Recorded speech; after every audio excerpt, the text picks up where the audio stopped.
और अब सीधे हम आपको भोपाल की ऐसी चौंकाने वाली तस्वीर दिखाएंगे, ऐसी चौंकाने वाली खबर सुनाएंगे जिसको देखकर आप दंग रह जाएंगे और आंकड़े सुनकर हैरान हो जाएंगे।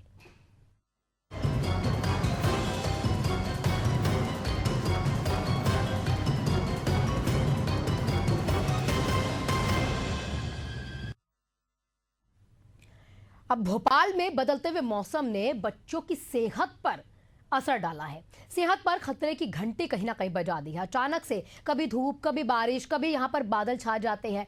अब मौसम के इस उतार चढ़ाव के बीच 3 वायरस तेजी से एक्टिव हो चुके हैं। अब इनमें सबसे ज्यादा बच्चे RSV, जिसे हम रेस्पिरेटरी जो वायरस है, इसको इस तरीके से बता भी रहे हैं। आपको आगे बता दें कि आगे इसकी चपेट में भी बच्चे आ रहे हैं।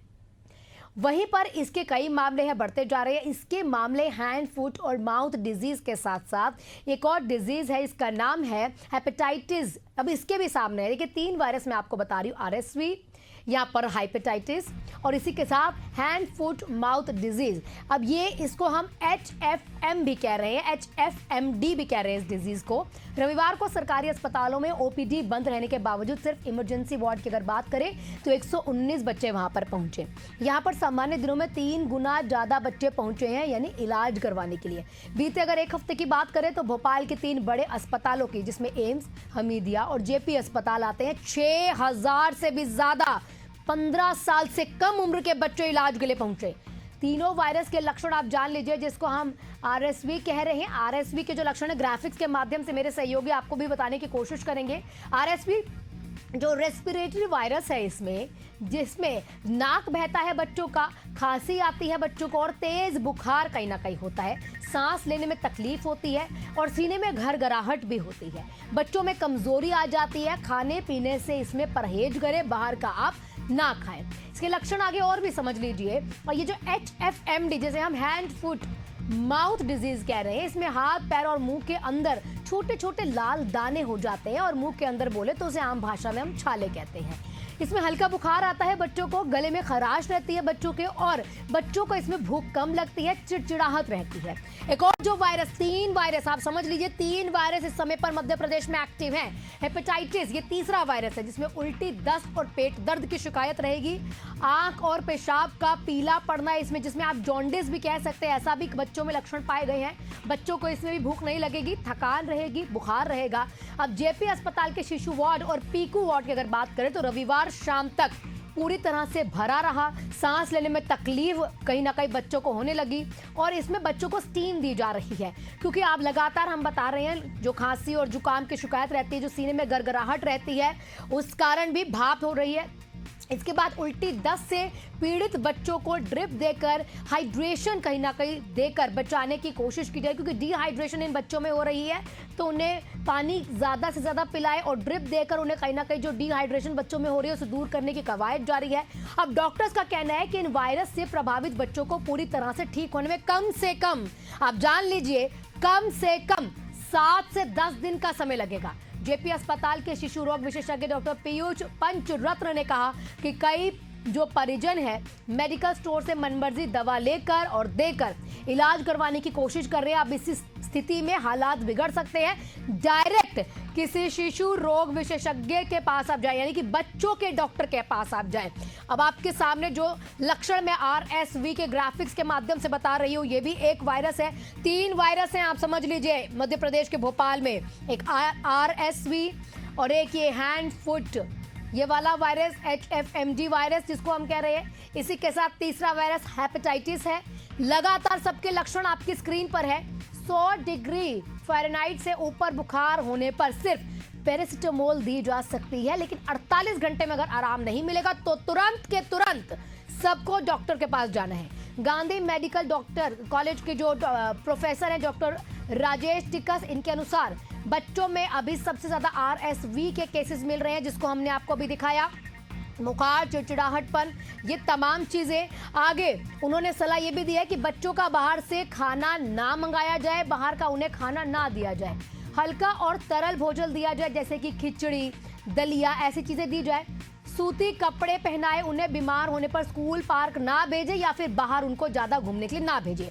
डॉक्टर्स का आगे ये भी कहना है कि संक्रमण तेजी से फैल रहा है, इसीलिए बच्चों को कम से कम 7 दिन तक आइसोलेशन में रखें, तभी बीमारी पर नियंत्रण पाया जा सकता है। तमाम और जानकारियों के लिए हमारे साथ डॉक्टर पीयूष पंच रत्न जी, शिशु रोग विशेषज्ञ हैं, ये जुड़ चुके हैं, इनके साथ बातचीत करेंगे। डॉक्टर पीयूष, आपका बहुत बहुत स्वागत है एशियन न्यूज में। सबसे पहले समझना चाहेंगे, ये तीनों वायरस जो है ये क्या सिर्फ मौसम बदलने के कारण एक्टिव हुए हैं मध्य प्रदेश में? जी, बेसिकली ये वायरसेस इस मौसम में तो रहते ही हैं।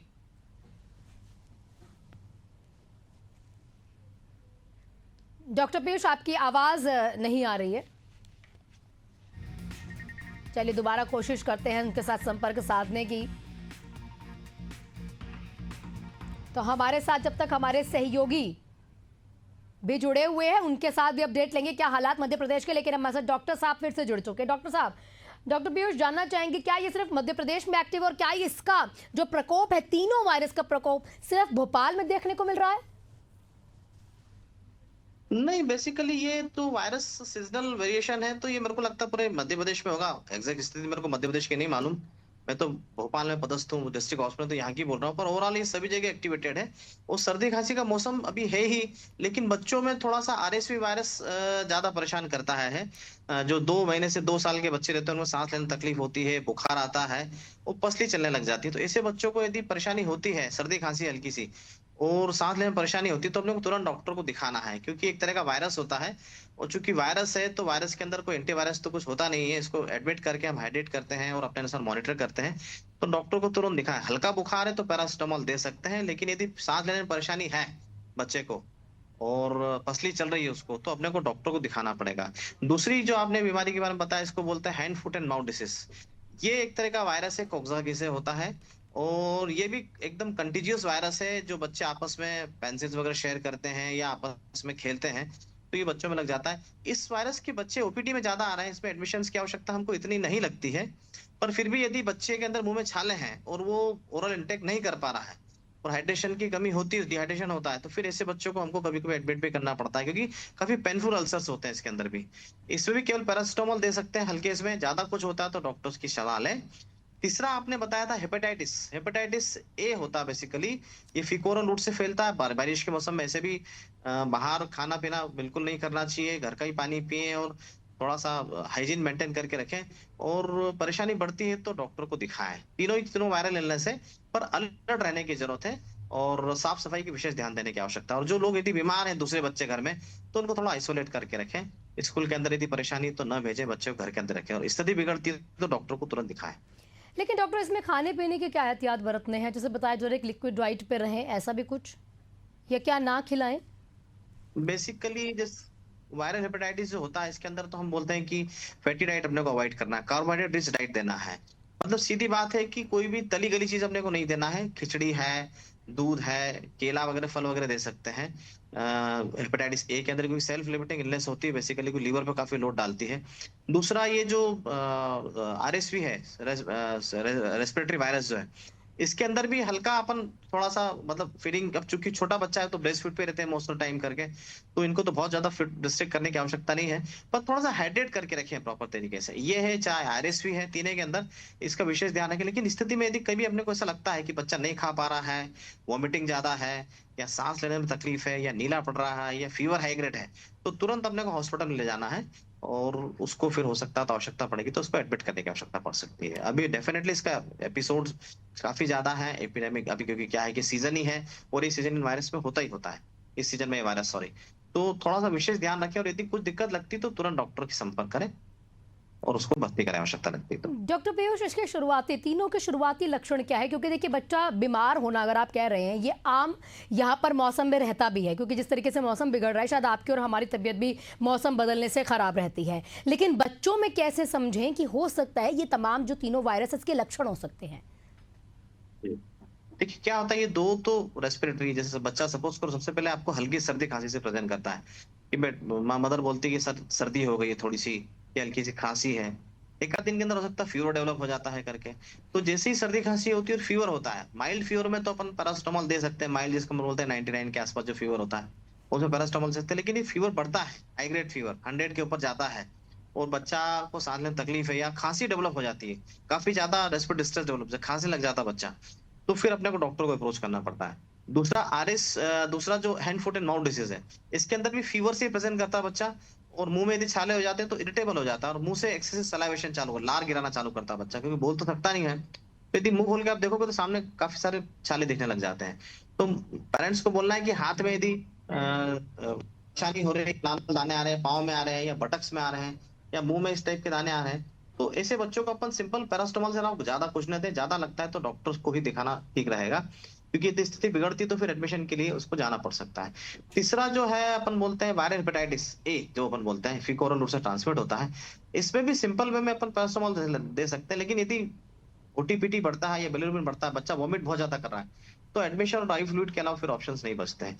घर पे केवल थोड़ा इलाज करें, यदि स्थिति में थोड़ा भी आपको डाउट लगता है, कुछ लगता है, तो जरूर बाजू वाले हॉस्पिटल के अंदर, सरकारी हॉस्पिटल के अंदर दिखाएं और ट्रीटमेंट लें। घरेलू उपचार थोड़ा सा ही कर सकते हैं, गुनगुना पानी दे सकते हैं, पैरास्टामोल दे सकते हैं, इससे ज्यादा अपने को इलाज घरेलू नहीं करना है और डॉक्टर को अप्रोच करना है, क्योंकि बच्चे बहुत जल्दी सीरियस हो जाते हैं इसमें। डॉक्टर पीयूष, ये कौन सी उम्र से लेकर कौन सी उम्र के बच्चों को ज़्यादा एहतियात बरतनी है? जैसे शुरुआत में नवजात शिशु हो सकते हैं या फिर 10 साल या 15 साल तक की उम्र?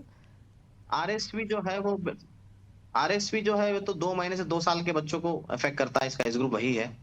और ये जो hand foot and mouth disease है, ये तो पीडियाट्रिक एज ग्रुप में रहता है, मतलब 3 साल 4 साल 5 साल 6 साल 7 साल तक के बच्चों को, छोटे बच्चों को इफेक्ट करता है।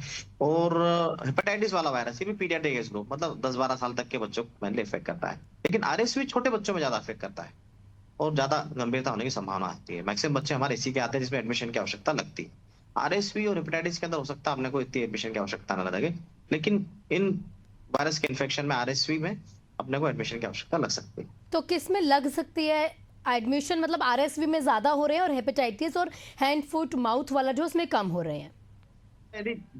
जी, हैंड फुट माउथ डिसीज तो ओपीडी बेसिस पे ट्रीटमेंट हो जाता है, इसमें बहुत परेशानी नहीं होती। यूजुअली थोड़ा सा पैरास्टामोल देके, थोड़ा लिक्विड डाइट देके, हल्की सा गर्म खाना दें बच्चे को, और थोड़े छाले हो जाते हैं तो लोकल उसका थोड़ा सा ध्यान रखें, लोकल एप्लीकेशन जो आते हैं उसके छाले पे लगाने वाले लगाएं।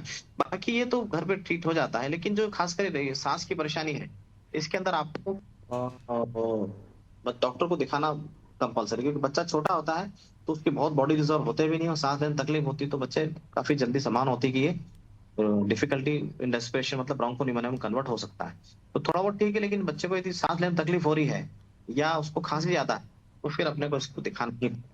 क्योंकि डॉक्टर पीयूष, आंकड़े चौंकाने वाले हैं। 6000 लगभग बच्चे बताए जा रहे हैं जो कहीं ना कहीं तीनों वायरस को मिला के संक्रमित हो रहे हैं और एक हफ्ते के अंदर अस्पताल में भी पहुंचे और 119 बच्चे जो हैं इमरजेंसी वार्ड में हैं। इससे तो समझना चाहेंगे, आपने शुरुआती लक्षण तो बता दिए तीनों के, लेकिन क्या इसमें कोई टेस्ट वगैरह की प्रक्रिया भी है कि ये टेस्ट करवा लेने चाहिए एज सुन एज पॉसिबल, जैसे आप डॉक्टर के पास जाए? देखिए क्या है, ये सब वायरल इलनेस है, आप टेस्ट कराएंगे तो भी सीबीसी कर सकते हैं। तो डॉक्टर के साथ संपर्क टूट गया है कुछ नेटवर्क इशू के कारण। कोशिश करते हैं उनके साथ दोबारा संपर्क साधने की। उन्होंने बता दिया कि आरएसवी जो है वो ज़्यादा थोड़ा प्रॉब्लम है, मतलब इसमें ज़्यादा दिक्कत कहीं ना कहीं बच्चों को आ सकती है और छोटे बच्चों से लेके, मतलब 2 महीने से लेके 2 से 3 साल तक के जो बच्चे हैं उनमें आरएसवी जो वायरस है इसके ज़्यादा लक्षण देखने को मिल रहे हैं और इनके ज़्यादा मरीज जो है अस्पताल में आ रहे हैं। तो आप खासा ख्याल रख लें 2 से 3 साल के जो बच्चे होंगे उनका। आगे बढ़ते हुए उन्होंने बता दिया है कि जितने भी यहाँ पर अन्य जो बीमारी, जो 2 वायरस है, जैसे कि ये हैंड फुट माउथ डिजीज़, ये जो वायरस है, इस वायरस में आपके बच्चों के हाथों में बेशक थोड़े से दाने और लाल रंग के दाने हो जाएंगे या फिर मुंह में छाले हो जाएंगे, लेकिन इसमें कुछ ऐसी दिक्कत नहीं आपको आएगी। इसमें आपको ज़्यादा परेशान होने की ज़रूरत नहीं है। इसी के साथ जब आगे बढ़ते हैं हेपेटाइटिस ए, उन्होंने बताया हेपेटाइटिस ए में भी आपको बुखार रहेगा, लेकिन इसका इलाज जो है आसानी से हो जाएगा। इसमें ज़्यादा आपको परेशान होने की ज़रूरत नहीं है। हमारे साथ लगातार जो है डॉक्टर जुड़े हुए थे और ये तमाम जानकारियां हमें दे रहे थे। कोशिश पूरी है कि उनके साथ दोबारा से संपर्क साधा जाए आपको बता दें कि लगातार जो चीजें हैं ये बड़ों में बेशक आप लक्षण देख रहे हैं मौसम खराब के कारण, लेकिन बच्चों में थोड़ा से देखिए समझने की कोशिश कीजिए। 6000 से ज्यादा बच्चे अभी तक अस्पताल पहुंच चुके हैं इलाज के लिए। उससे आगे अगर हम लोग बढ़ते हैं तो उसके आगे अगर बढ़ते हैं तो 119 बच्चे ऐसे हैं जो इमरजेंसी वार्ड में है। तो आपको जरा सा भी चूकना नहीं है। कोई से भी आपको लक्षण, कोई सा भी आपको संक्रमण लगता है आपके बच्चे में है तो आप तुरंत के तुरंत डॉक्टर के पास जाइए। और मध्य प्रदेश के भोपाल में अगर आप हैं तो जल्द से जल्द अपने बच्चे को डॉक्टर के पास लेके जाइए। डॉक्टर की सलाह पर ही उस बच्चे को कोई दवा दीजिए। और इसके आगे आपको अगर कोई घर का भी नुस्खा अपनाना है तो हल्का गुनगुना पानी और लिक्विड डाइट जैसे दीजिए, जैसे कि खिचड़ी, दलिया या कोई दाल उबाल के। ये लगातार हमारे साथ डॉक्टर जुड़े हुए थे। डॉक्टर पीयूष हमारे साथ दोबारा जुड़ चुके हैं। डॉक्टर पीयूष, आपके साथ संपर्क टूट गया था, आप बता रहे थे किस तरीके से ये टेस्ट कराएं। इसी के साथ हम ये भी जानना आपके से चाहेंगे, लगातार जो मरीज बढ़ रहे हैं, अगर रिकवरी होकर घर भी जाते हैं तो किस तरीके से उन बच्चों का उसके बाद भी इलाज करना है? जी देखिए, घर भी जाते हैं तो थोड़ा सा पोस्ट वायरल इलनेस में क्या होता है, बच्चे की इम्यूनिटी वीक हो जाती है और कमजोर हो जाता है बच्चा। तो इसमें सॉफ्ट डाइट दें। सॉफ्ट डाइट मतलब खिचड़ी हो गई, दलिया हो गया, दूध हो गया, या फ्रूट्स के अंदर केला उसके अंदर मैश करके दे सकते हैं। खाने पीने का थोड़ा सा सॉफ्ट डाइट का ज्यादा ध्यान रखें और थोड़ा हाइड्रेट करके रखें। ओआरएस वगैरह दे सकते हैं यदि बच्चे को वोमिटिंग होती है या पानी की कमी लगती है तो ओआरएस एक अच्छा विकल्प है जो अपन दे सकते हैं। वो फीवर आता है तो पैरास्टामोल दे सकते हैं। थोड़ा डाइट के अंदर सॉफ्ट डाइट का ही ध्यान रखें, खिचड़ी दलिया ही दे बच्चों को खाने के अंदर। और बाजार का फूड बिल्कुल अवॉइड करें या मना करें, खासकर फुल्की हो गया, ये सब जो पानी वाली चीजें हैं ये ज्यादा इन्फेक्शन, गैस्ट्रोएंटेराइटिस और हेपेटाइटिस बहुत होती है। तो डाइट का विशेष ध्यान रखें क्योंकि बारिश का तो मौसम क्या है। ना खिलाएं डॉक्टर? कुछ ऐसे फ्रूट्स भी होते हैं जो कई बुखार में नहीं खाने होते हैं, तो इस बुखार में भी होगा कि ये नहीं खाना है। अमूमन ऐसा होता है कि पेरेंट्स क्या करते हैं कि जब हमारे बच्चे को बुखार हुआ तो ज्यादा कपड़े पहनाने शुरू कर देते हैं। अब आप दानों की समस्या भी बता रहे हैं, इसमें कहीं ना कहीं दूसरे वाले वायरस में हो रही है, तो क्या कपड़ों की एहतियात बरतनी है और क्या खाने में फल भी ऐसे होते हैं जो अभी इस समय पर नहीं देने हैं? जी जी, बेसिकली जो फल जैसे रेस्पिरेटरी इलनेस होता है, जैसे हम आरएसपी बोलते हैं, या दूसरा ये है, इसके अंदर साइट्रस फ्रूट अवॉइड करना है, जैसे मौसम्बी हो गया। क्योंकि क्या है कि ये जैसे hand foot and mouth ulcer है तो ये इसके अंदर एसिड होता है तो ये बहुत इरिटेट करता है इसको। तो अपन कोशिश करें केला है या एप्पल दे सकते हैं। बाकी नींबू, संतरा, इन फल को थोड़ा सा अपन अब अवॉइड करें। और पपीता दे सकते हैं अपन इसके अंदर। तो 2-3 फल जो इसको अपन इजीली मैश करके अच्छे से पका के बच्चे को वो कर सकते हैं, मैश में मिक्सर में घुमा के दे सकते हैं। और कपड़े हल्के पहना के रखें, सूती कपड़े दें, क्योंकि यदि फीवर बढ़ता है पैरास्टामोल देते हैं तो पर पैरास्टामोल के अलावा अपने यदि हल्का उसको लाइट कपड़े पहना के रखेंगे तो फीवर जो है वो शूट होने की संभावना कम रहेगी और इजीली वो बच्चा उसको कम कर सकता है अपनी तरफ से। या पैरास्टामोल देंगे तो ज्यादा अच्छी तरह से वो असर कर सकता है, लेकिन ज्यादा मोटे कपड़े नहीं पहनाने हैं क्योंकि उससे फीवर सेटल नहीं हो पाएगा। और फीवर यदि बढ़ेगा तो ये कहीं ना किसी लेवल पे परेशान कर सकता है। ठीक डॉक्टर, आपका बहुत बहुत शुक्रिया तमाम जानकारियों के लिए और यहाँ पर तमाम प्रतिक्रियाओं के लिए भी। तो इसी के साथ हमारे साथ डॉक्टर पीयूष जुड़े हुए थे। डॉक्टर पीयूष पंचरत्न शिशु रोग विशेषज्ञ हैं। उन्होंने बता दिया कि बच्चों को इस समय पर भोपाल में क्या कुछ एहतियात बरतनी है और ये खास है, अपने बच्चों का ख्याल रखिए क्योंकि बच्चों पर इस समय जो वायरस है इसमें आपको डरने की जरूरत नहीं, बस कुछ एहतियात आपको बरतने की जरूरत है। इसी के साथ इस बुलेटिन में फिलहाल इतना ही।